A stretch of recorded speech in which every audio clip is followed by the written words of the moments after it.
பொறுமையா மசாஜ் பண்ற, மூளையோட நடுவுக்கு போவாத, அங்க அவ குடியிருக்கிற.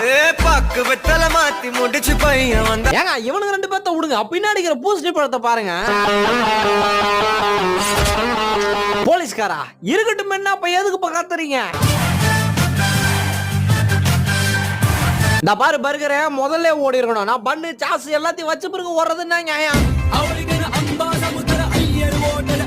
ஆமா, இதை எங்க வைக்கிறது? தூக்கி என் தலைமால வை. ஓகே.